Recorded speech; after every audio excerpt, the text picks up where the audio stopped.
இப்போ நம்ம விராட நாடு, அதாவது மத்ஸ்ய நாடுக்கு பஞ்ச பாண்டவர்களும் திரௌபதியும் வந்து அந்த குரூப்பில் சுற்ற ஆரம்பிக்கிறாங்க.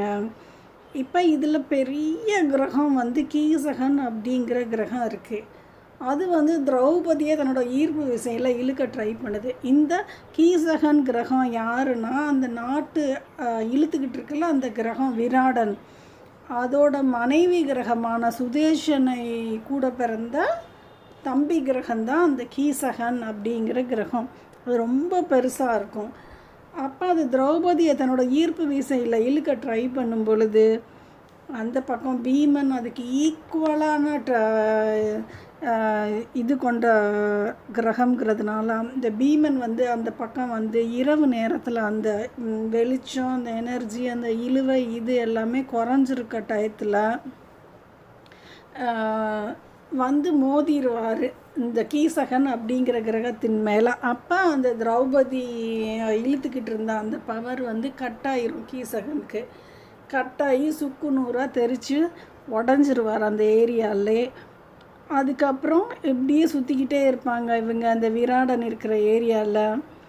அப்போ என்ன ஆகும், ஒரு நாள் துரியோதனன் வந்து அந்த குரூப்பு வந்து வடக்கு பக்கம் வந்து இவங்களோட சண்டைக்கு இந்த ஏரியாவுக்கு வர்றாங்க. அதே போல் அந்த விராடனோட ஏரியாவுக்கு வந்து சுசர்மன் அப்படிங்கிற கிரகமும் வந்து தெற்கு பக்கம் வரும். வடக்கு பக்கம் சுற்றிக்கிட்டு இருக்க கிரகங்கள் அந்த வடக்கு பக்கம் சண்டைக்கு போகிற இது மோதுற மாதிரி போகுங்க. தெற்கு பக்கம் வந்து சுசர்மனோட வந்து இந்த விராடன், இந்த தர்மன், நகுலன், சகாதேவன், பீமன் இவங்கெல்லாம் இந்த தெற்கு பக்கம் வந்து சுற்றிக்கிட்டு இருக்கும் பொழுது வர்றாங்க. இப்போ அர்ஜுனன், உத்திரன்லாம் வடக்கு பக்கம் சுற்றிக்கிட்டு இருக்காங்க. அப்போ அந்த பக்கம் வந்து துரியோதனன், பீஷ்மர், துரோணர் இந்த குரூப்பெல்லாம் வர்றாங்க. கர்ணன் எல்லாருமே வந்து வடக்கு பக்கம் மோதுறாங்க. அப்போ உத்திரனை தன்னோட ஈர்ப்பு விசையில் இந்த அர்ஜுனன் அப்படிங்கிறவர் வந்து இழுத்துக்கிட்டு போகிறார். போகும்போது இந்த அர்ஜுனன் ரொம்ப பவர்ஃபுல்லாக இருக்கிறதுனால அந்த துரியோதனன் குரூப்பில் வந்து மோதும் பொழுது அவர்கிட்ட இருந்து அந்த ஒரு காற்று பரவுது.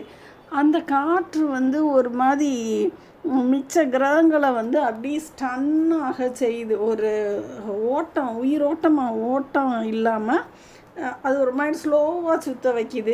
அந்த கிரகங்கள்லாம் துரியோதனன் அந்த கிரகங்கள்லாம் அப்படியே ஸ்லோவாக சுற்றிக்கிட்டே அவங்க திருப்பி அஸ்தினாபுரம் நோக்கி போயிடுறாங்க. இங்கிட்டு தெற்கு பக்கம் வந்து விராடன் இவங்கெல்லாம் அந்த சுசர்மன் அப்படிங்கிற கிரகத்தை எல்லாம் துரத்தி அந்த பக்கம் தள்ளிட்டு இவங்க திருப்பி சுற்ற ஆரம்பிக்கிறாங்க. இந்த மத்ஸ்யவனம் அப்படிங்கிற அந்த ஏரியாவில் இப்போ எந்த சண்டையும் இல்லை, எந்த சச்சரவும் இல்லை, அமைதியாக இருக்குது இந்த நாடு இப்போ.